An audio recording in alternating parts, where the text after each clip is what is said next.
You're listening to a podcast by the Center for Action and Contemplation. To learn more, visit cac.org. Welcome to Season 2 of Another Name for Everything. Casual conversations with Richard Rohr, responding to listener questions from his new book, The Universal Christ, and Season 1 of this podcast. As mentioned previously, this podcast is recorded on the grounds of the Center for Action and Contemplation and may contain the quirky sounds of our neighborhood and setting. We are your hosts. I'm Paul Swanson. And I'm Brie Stoner. We're staff members of the Center for Action and Contemplation and students of this contemplative path, trying our best to live the wisdom of this tradition amidst feeling judged by other parents, locating band-aids for scraped knees, and the shifting state of our world. This is the 8th of 12 weekly episodes. Today, we're tackling your questions on the theme of what we don't know, nerding out on science and theology, and having a conversation about miracles, signs, and wonders. So today we are combining a few different things, but one of them is the relationship between science and theology, and also the way that miracles, signs, and wonders have been a part of the Christian tradition for so long. So part of what we're hoping to do is to bridge the gap in this conversation and to see it from a holistic point of view. And we wanted to kick that off by going way out to the billions of galaxies. So Richard, this question comes from Jennifer from Brookville, Indiana. Richard, with there being 600 billion galaxies and the publication this week of the first image of a black hole, what might Christ be out there? It was Jesus here in human form, fully human and fully divine. Seriously, 600 billion galaxies? How can we possibly think, let alone believe, that we are the sole deposit of God's Christ? Thoughts, please. I would covet your insights. That is well stated.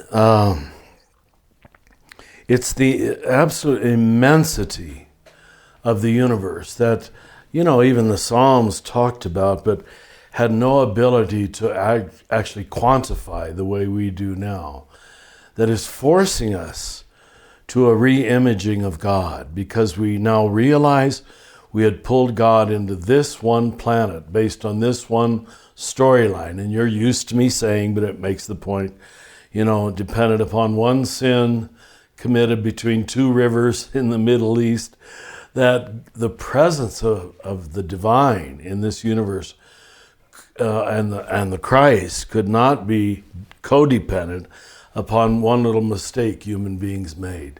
We need a God at least as big as this universe, and frankly, much bigger. So this is working out well to give us a little humility. I don't know if she was emphasizing out there. Is that the problem or the concern?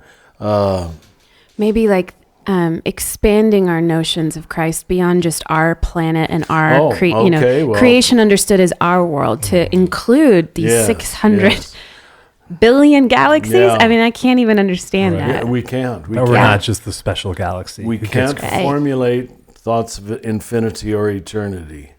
But in fact, that is one of the reasons I chose as the title, The Universal Christ, that she got it. Mm-hmm. This is not talking about a savior of the planet Earth, but one who names and liberates the meaning, the direction, the purpose of the whole universe. And it is mind-blowing. It doesn't lend itself to the little Sunday worship ceremonies that we've all become accustomed to. It really doesn't. Mm-hmm. And this is scary for clergy, when now people are talking about the forest being their cathedral and the stars being their spiritual world. They're not wrong in saying that. They really aren't, Mm-hmm. But again, remember, we've always got to keep the microcosm connected with the macrocosm, because if we're back to the scandal of the particular. So it is scandalous. If Jesus is the image of the invisible God, that he became incarnate on this planet, Why? And of course, that doesn't preclude that there could have been incarnations on other planets. Right. And we probably presume that. Maybe that's at the heart of her question. Jesus was here in human form, but who knows what form presence took on other planets. You know, I often wonder if that's going to be the only thing that will humble our politics, our geopolitical fights on this planet. If we would discover, oh my God, there's another one. And they're doing it maybe a lot better than we are. Who knows? So she's making a good reflection. I think that's one of the things I love about science and all the things that science is bringing us now, both from pictures of black holes to quantum physics and quantum mechanics, is it's opening us back up to what little, like how, oh, there's a bug on me. Speaking Christ in all things, but maybe just not that bug. Sorry, bug. But just the sense of wonder, what little we know, how much it puts us back into humility. Yes. And you know, we operate in our day to day like, oh yeah, this table is solid. I am, you know, and we still have such a anthropocentric view of like a human centric view of reality that every now and again when science corrects us with statements like these, 600 billion galaxies, how can we not allow that to shift our orientation to a posture of deep humility? How can we not? And I think I see that in the ways that there's this like wilderness church network that's happening where it's it's churches that their sanctuary is outside, but they're doing the traditional mass or their services in a pilgrimage of a hike, but doing it with the altar being like a stump.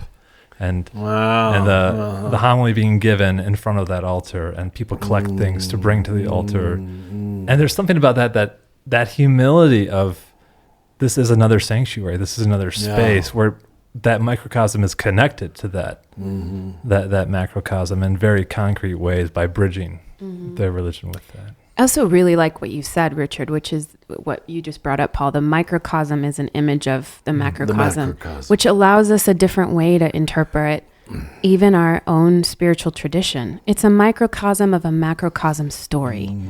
And that creates a greater sense of, I can trust it at all levels of truth in a way, or at multiple levels of truth, while still accepting the larger view that there could be other planets, there could be other stories. There are other stories on this planet. There's other traditions. I don't know. It just expands. It feels like it's an expansive way. And as that first question says, in a certain sense, how could there not be? Right. Right. What is the egocentricity that, compresses all of divine presence in our little world? It seems, So this is good humility for us. And good not knowing, which is probably symbolized in the macrocosm by black holes and dark space, or dark matter. Yeah. Which is most of the universe. Most is unknowability. Yeah, unknowability. By our criteria. Right. Unknowability and potentiality. Potentiality. Something that I think when I link those two things together, not knowing isn't just about emptiness for the sake of emptiness, or unknowing for the sake of emptiness. It's also for the sake of the potential of what can happen in that space. That's good. So John from Los Angeles, California has a question. He says, in your book, you talk about Christ being materiality itself, beginning with the Big Bang. This begs the question, what is the difference in the universe and Christ? Are they synonyms? If so, is the universe the second person of the Trinity? I think John got the point that the universe is the body of God. And as I love to say, what else could it be? Did it come from some other source? It's the external reflection of the internal mystery and glory and beauty of God. And even taking it to, yes, it's the second person of the Trinity in visible form. And that's why, at least in medieval theology, where I was mostly educated, we were not allowed to, as I remember, make any decision about, is the universe eternal? We couldn't say yes and we couldn't say no, which again left us in holy unknowability. Maybe was there 1 nanosecond, but then we're back in our notion of time. How do you have an eternal God without an eternal manifestation? Unless there was 1 second in which God thought about it and said, let's do it. Let there be light. Oh, it's so fun to, tease out the implications. Yeah. And John, I think you did it well. I have so many memories, Richard, of you just saying, what kind of God is this? And what I love about that is it invites you into that wonder without having to jump to that conclusion. Yeah. So here's a question that I think is what kind of God is this type question? Okay. This is from Sebastian from Ipoh, Perak, Malaysia. Wow. And he asks, this question might sound naive, but please, I'm serious and it is a stumbling block for me. If all creation are connected in the love of God, and I do want to believe so, then what about the harmful bacteria and rodents like cockroaches, mosquitoes, flies, rats, etc.? Maybe the bugs on Brie's arm just a moment ago. Should we just leave them as they are and let them play havoc in our lives? And if we try to getting rid of them, are we compromising on the way of the Christ? I'm eager to try to talk about this. I don't know that my answer will be adequate. I'm sure it won't. But let's start with an underlying foundational misperception, which I share in. Our understanding of perfection, holiness, goodness, reality is the exclusion of imperfection. Get rid of it. Somehow, from the very beginning, it says, it seems, God puts in the equation the problem, the pushback, the difficulty, what we usually call evil. It's in every case. I mean, the Bible is, and this has been one of our major problems in interpreting the Bible, that it's quite frankly filled with absolutely horrible passages about killing and rape and gang rape, and I mean, they're all in there, unless you know that the negative is allowed to create the true positive. Now, again, I'm not a scientist, but at my superficial level, I do know there are particles smaller than the electron, the proton, and the neutron. But, if the proton, am I correct, is the positive charge? Yes. Yeah. And the electron is the negative. Is that right? I think so. Yeah. Well, then, why did God create electrons? Damn it, get out of the atom.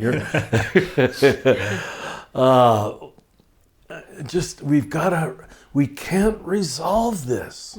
If you look at all of our moral problems, social problems, community problems, it's always about how can we eliminate what we perceive as the negative, the cockroach, which survived the planetary extinctions. Now, I guess he's asking a further question. Are we doing the wrong thing when we eliminate harmful bacteria?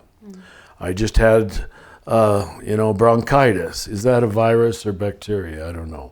But at any rate, I certainly went and got my medicine to kill those bacteria. And now I'm very grateful. I have most of my voice back. And I suppose most of us in this room would kill cockroaches, mosquitoes, flies, and rats. He listed them very well. There are absolutely consistent religions like the Jains, who you've seen them in India wearing this mask, that they're even afraid of killing a bug with their mouth by inhalation. they are being consistent. But maybe we're the great compromisers who say that some evil, which we call evil, and is not really evil, maybe just inconvenience, we can eliminate for the sake of a greater good, not out of malice. I have learned, I hope this doesn't sound silly, but when I swat a fly, say, sorry, I had to do that. All I can believe in the great scheme of things, if I did it maliciously, I don't think that would be so good. Because this fly is not evil, it's just doing its fly thing. But for the sake of what we perceive as a greater good, I'm writing a book here and I can't let you keep distracting me. Sorry, you got to go. You know, this is what I'm trying to address in this small monograph I'm writing now. I think Paul's idea of sin is not individual fault, but in fact he's saying we all have to carry our universal complicity in evil. And when I swat a fly, I am owning at a very low level perhaps, my complicity in evil. I am not a perfect, pure person. If we would have named sin that way, as a recognizing of, we are trapped in a situation where Paul says this in Romans, where you cannot not sin. You cannot not. We all do. Not only can we not avoid it, we're enjoying the fruits of it. I mean, much of our American system, and the rest of the world knows this, is based on deceit, oppression, lies, keeping other countries at bay in various cruel ways. I just had a visitor this morning who just came back from the border. When she came 2 days ago, there were 500 people coming across. They had taken away all their backpacks, all their shoes. So they literally have to come into this country. This land of the free, home of the brave, has to humiliate poor Hondurans in this way. And most of us, we don't know what to do about it, what we can do about it, so we are complicit right now. You and I are sitting here enjoying the fruits of these quasi-boundaries that allow us to live with a very high economy, while poor people from Honduras who are carrying all their possessions on their backpack, and even that is taken away from them. Forgive me, I had to get that in. It's just, if I think about it too much, I can't think. Yeah. It's just too absurd. That's the tragic situation, the tragic state of life. And all I think the gospel is asking us to do is, can you at least know that and recognize that and stop seeking some moral worthiness or superiority? You are all complicit in evil, period. I don't care what church you go to, you're enjoying the fruits of evil. This damns us all, not in the usual way we use the word damn, but the search for I'm not guilty. We're all guilty. Again, Paul says all this. Just go back and read Romans. I think it's a genius insight. And of course, he's circling around it the way I do too. And that's why it's so hard to read Romans. It's just, where is he going with this? Well, I think it's in this direction. Let me at least say it that way. That evil is everywhere. And what goodness is the ability to incorporate the negative, at least in your knowledge, hopefully in your heart. And whereas the religion I was raised in was eliminate the negative, as if we could. You know, it sent us on a road that was so self-serving. And then we Catholics added this little thing of private confession, so I could go and confess my dirty thoughts and think I had eliminated the negative. It just made the problem even more deniability, easier deniability. It seems like so much of the message of the universal Christ is about placing us back in deep connectivity to everything. Everything. So even the complicity of the sin on one side and the interconnected belonging on the other side. Very good. That could allow us to see ourselves as related to the viruses, the cockroaches, in relationship with, which doesn't mean that we then allow a rat infestation to take over our house, but it does change how we view ourselves in a great web of being, a great web of life. Very well said. Yes. And I really appreciate how science is continuing to educate us on that. And one of the things that came to mind as you were speaking and with this question about bacteria is the insights that we've gained in the last 20 years on the microbiome of our intestinal tract, about how many different species of bacteria live in there. In our intestinal and it's tract. like, I mean, this is amazing. I think somebody needs to write a book called God in My Gut, because that's good. like, That's good. When I discovered that, I mean, I was just like living in this state of shock, I think, for weeks. And I read a book called Gut, which was amazing. And all of a sudden, I was just thinking about all these little teeny tiny species living inside of me and thinking, I'm a community. That's lovely. I'm a community. I'm a we. Like, there's no I. Like, and realizing that the foods I was eating was impacting them, and that they were impacting my cravings, and that impacts your brain function, your hormones. It's just, it is all interconnected. Yes, it is all a system. It's one of the best statements of it I've heard. Thank you. That's good. Because it's true. And it's true everywhere. And the gut of a Hindu is the same way. And the gut of a Jew is the same way. Yeah.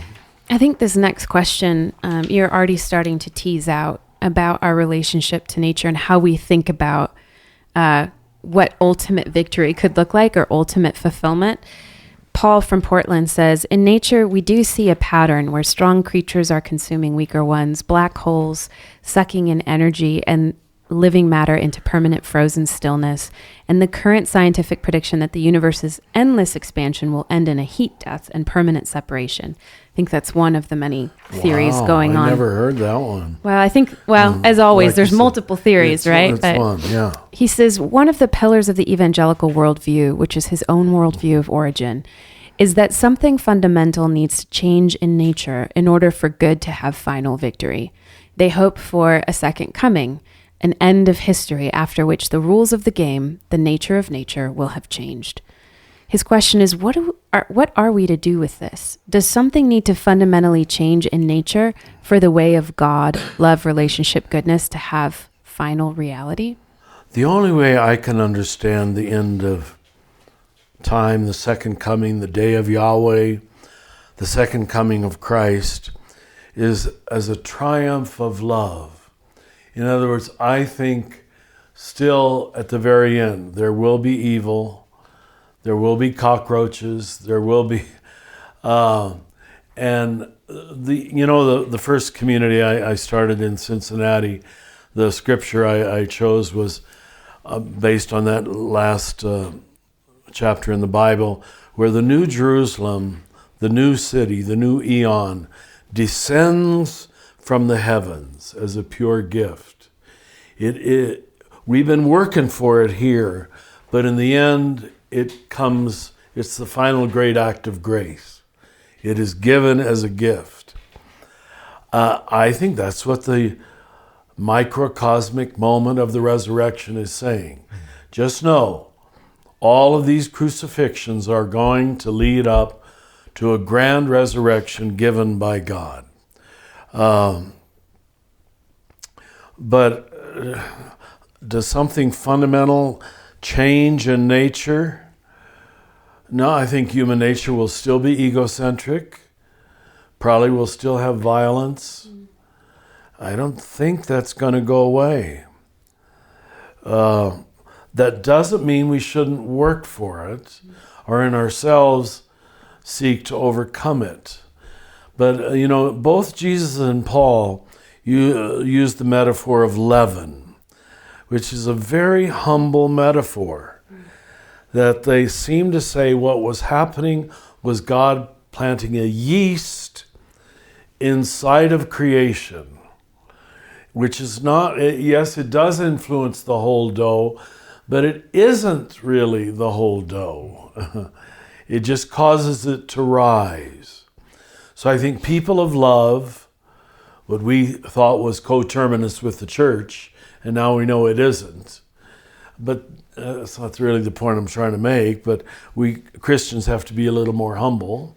Now we know it's the mosque and the synagogue and the hospice care people, that these are the leaven. And they're not coterminous with the world. God is loving and transforming the whole world in spite of themselves, just as God has loved me in spite of myself and brought me to this moment where I can see it a little bit and thank someone for it and appreciate it. I said to a friend just yesterday, it was early this morning, when I was waking up somewhat groggy, and I just said, how do people get up and get the courage to start another day if there's not some belief in a loving God, or that this is all going somewhere good? If they don't, that the only purpose is to get rich, is to get drunk, is to have as much sex as possible, and that'll get you it might even work for a number of years. But finally, they have to wake up on a day like even I woke up this morning. Why am I doing all this? Forgive me, after you spent so many hours with me yesterday. It was a wonderful day, but you still have to start another day and say, well, here it is again. Are making these recordings really going to make a bit of difference? And I finally was able to get to yes in my prayer. But I'll tell you, I had to fight some small no's of cynicism, of doubt, of self-doubt. And I guess I just want to say that because I know I'm talking for all of you. We all feel that. Yeah. And it feels like a black hole.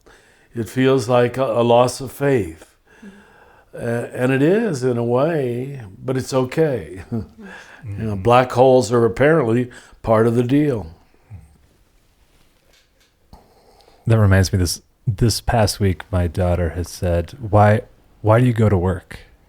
She's trying to understand that. And so I try to explain, well, I'm going to help people. I'm my own growth and hopefully supporting others in their growth. And she's just kind of like, I just want daddy home. Why are you doing that? It's like this constant battle, of her just even trying to conceptualize work. But even the way that you named it as we all need those charges of having a bigger story to be a part of. Yeah. Because as she asked me that question, it helps reinforce my own understanding about why I am going to the Center for Action and Contemplation every day. Yeah. And it helps reawaken me because she does ask that question so often. That it's nice when someone can ask you, how are you being leavened today? How are you going to participate in a way that's going to help unfold the way of God? The leaven imagery is so helpful, as is the salt. The salt, because it's that which brings forth something, that which brings forth a flavor. I also think about how Teilhard de Chardin said, Christ is inoculated into matter, this idea that we are also being inoculated, that we have an opportunity to influence where things go in that way. And I think lately, interestingly enough, speaking of relationality and connecting to the great web of life, in my prayer recently, prayer practice, I've been infused with the sensation of praying with a community, and and addressing that devotional heart, not to a individual God person or Jesus person, but almost like feeling my devotion move into a connection to a community. It's been really interesting because I think there's something about that helps me in those moments that you're describing, Richard, of like the drudgery of drudgery. How do I do another day of this thing called living that I am just sucking at of email. Take another shower and put on clean clothes. Oh my gosh. Again?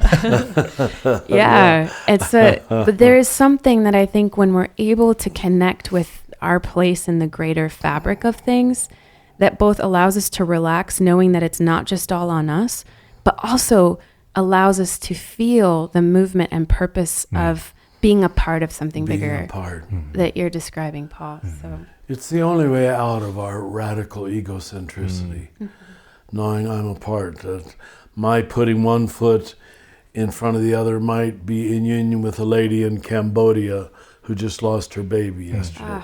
That gives it meaning. So beautiful. Yeah. Well said. And as we've been talking about the mundane aspects of life, we're going to kind of dip into the Christian stories of miracles and how do those play into our current situations in today's world. So this question comes from Jared from Maryland.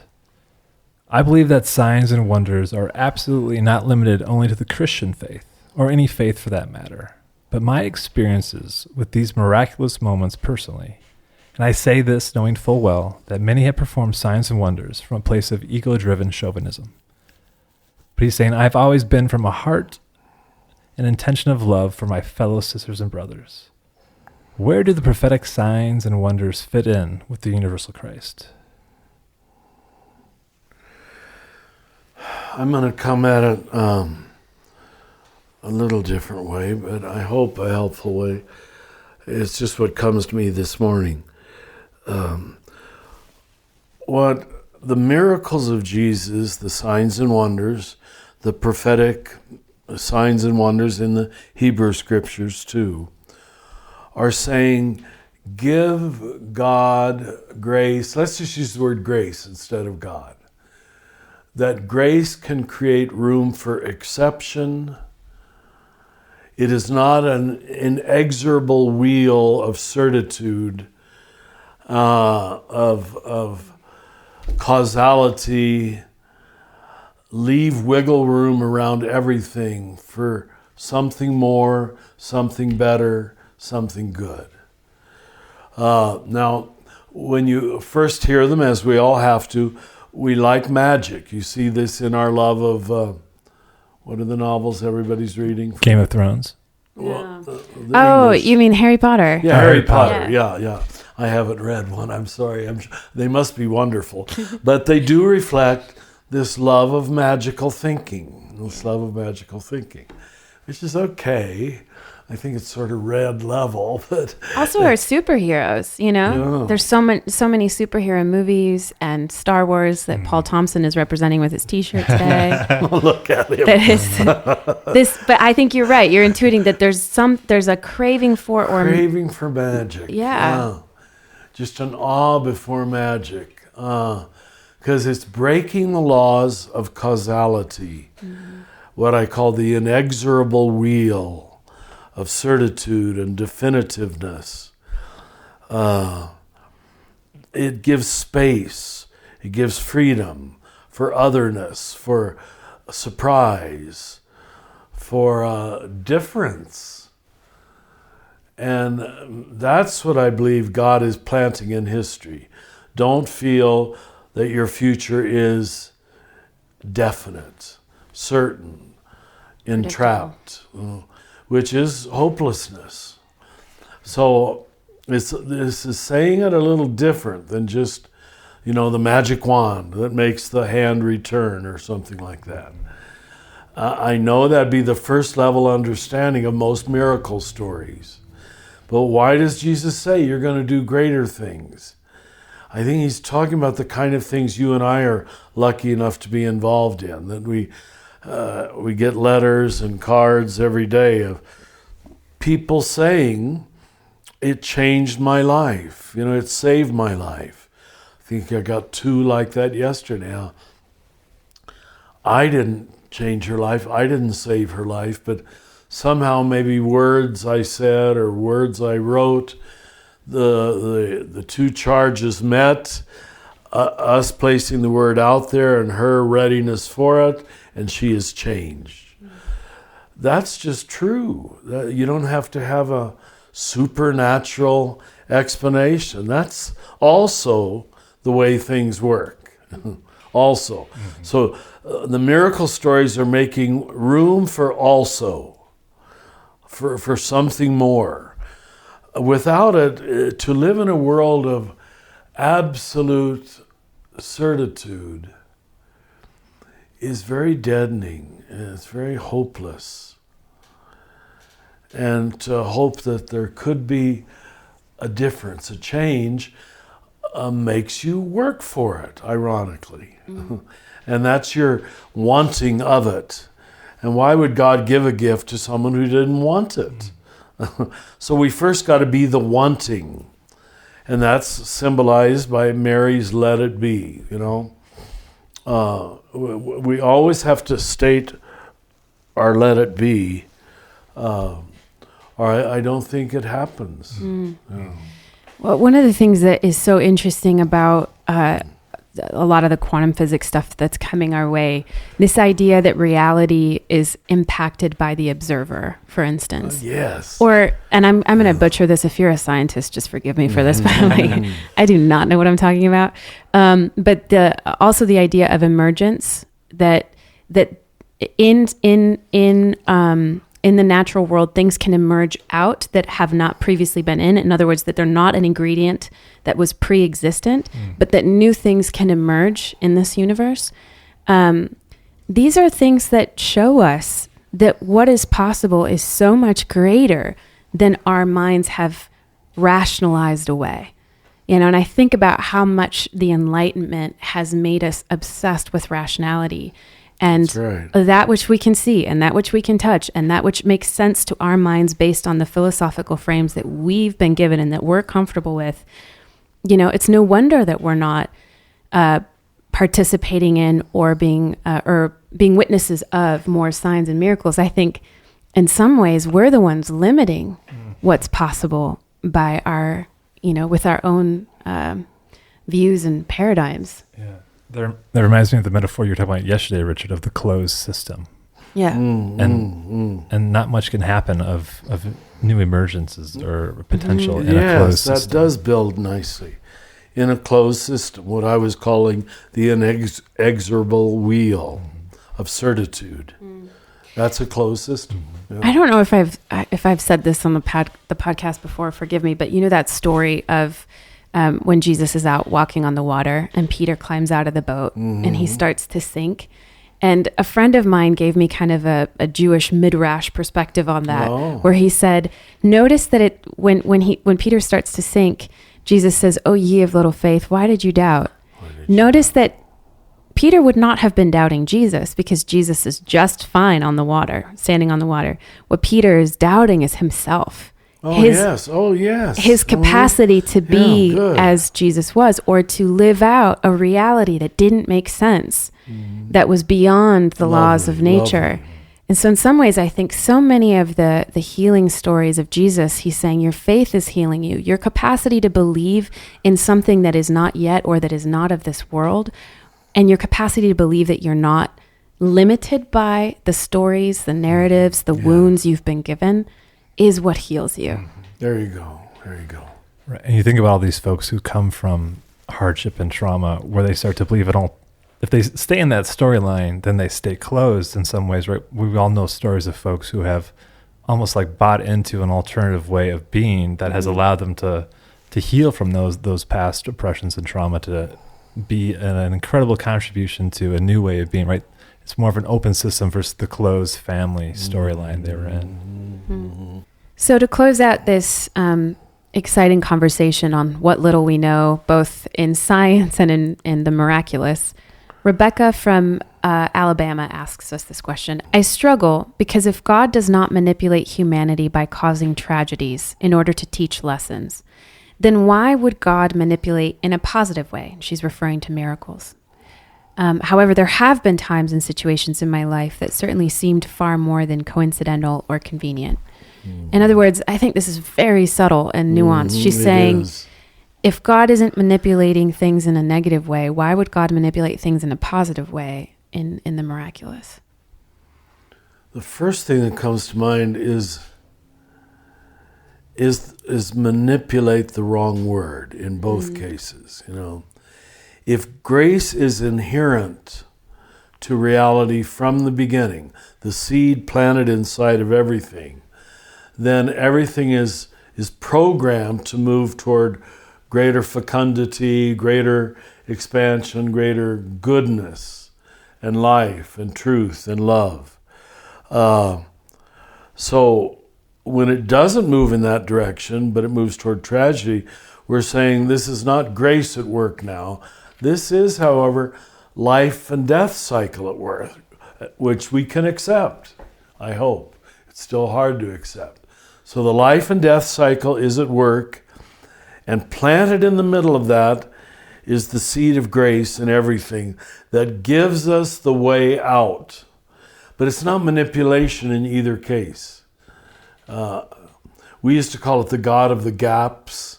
That is the only purpose of God, to step in and cause tragedies and cause miracles.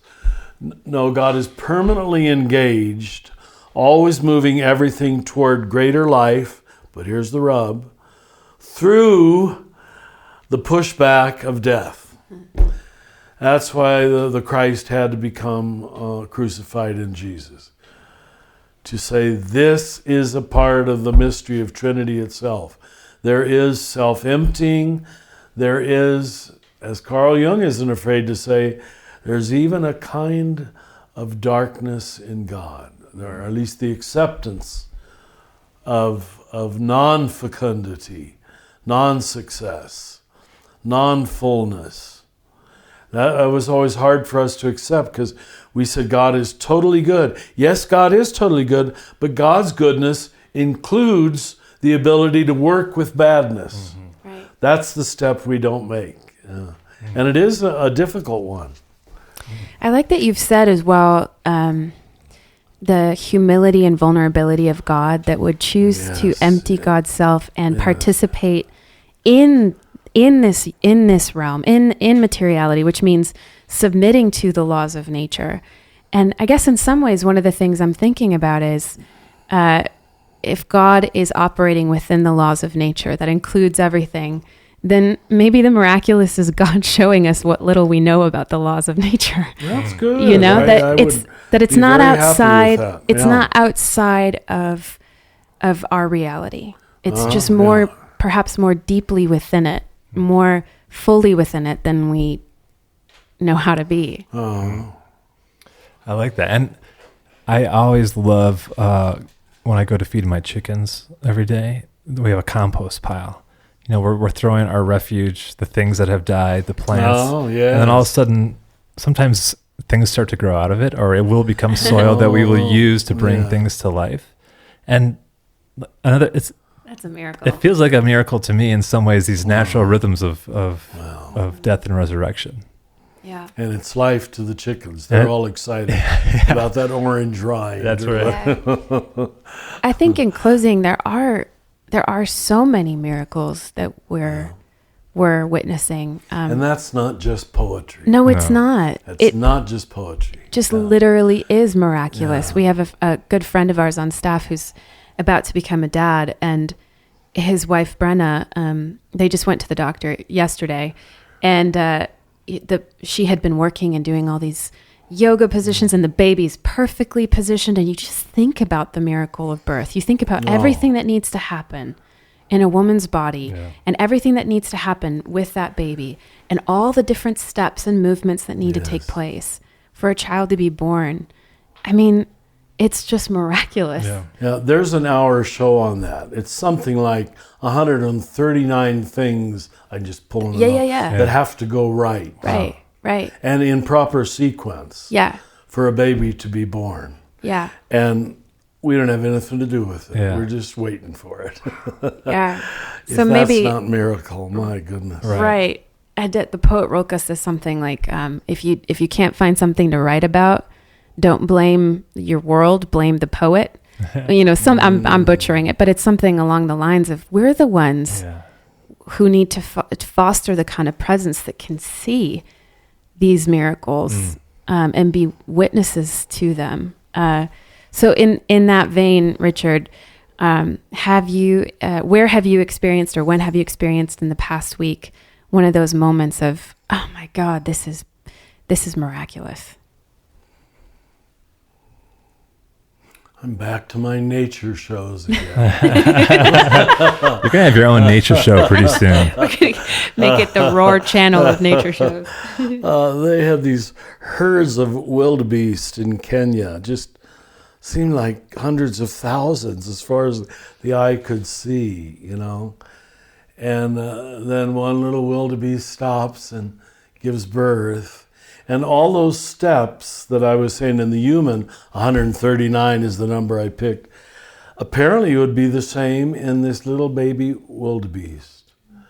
That God would care enough, program the world well enough, that little thing would be born. It's not very pretty, but Mama's all excited about it when she's licking it. It's mind-blowing. Yeah. Mind-blowing. And Jesus seems to be saying the same thing when he talks about, the robin that falls and God knows about it. Yeah. That every creature is somehow contained within this divine bounty, this divine mystery, and the loss of it is never apparently a tragedy to God, because he's going to reshape it in new form. Because I got to continue the nature story. After I was sitting there in awe, a lioness comes. She's licking this little... A lioness comes and grabs the baby wildebeest. It lived not even 2 minutes. Oh, I just want to turn off the television. It's just... And I had to accept both the beauty of the first minute and the inevitability of the second. And I wondered, what a mother wildebeest think? What did she go through? I don't know. We'll never know until eternity somehow. What is this mystery of loss and renewal? Loss and renewal. And by the way, I'm finding that for many people, those two words, loss and renewal, are more helpful than death and resurrection. Because death and resurrection have been so spiritualized. Yeah. And we just think they apply to Jesus. But loss and renewal applies to a wildebeest too. Thank you, Richard. And that's it for today's episode of Another Name for Everything with Richard Rohr. This podcast is produced by the Center for Action and Contemplation, thanks to the generosity of our donors. The beautiful music you're listening to is provided by Bird Talker. If you're enjoying this podcast, consider rating it, writing a review, or sharing it with a friend to help create a bigger and more inclusive community. To learn more about Father Richard and to receive his free daily meditations in your electronic mailbox, visit cac.org. To learn more about the themes of the Universal Christ, visit universalchrist.org. From the high desert of New Mexico, we wish you peace and every good.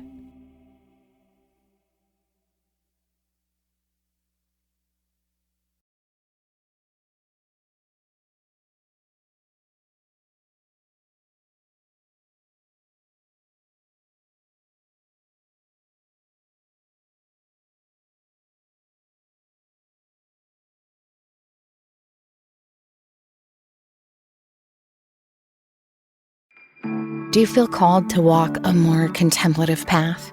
The Center for Action and Contemplation is an educational nonprofit supporting the journey of inner transformation.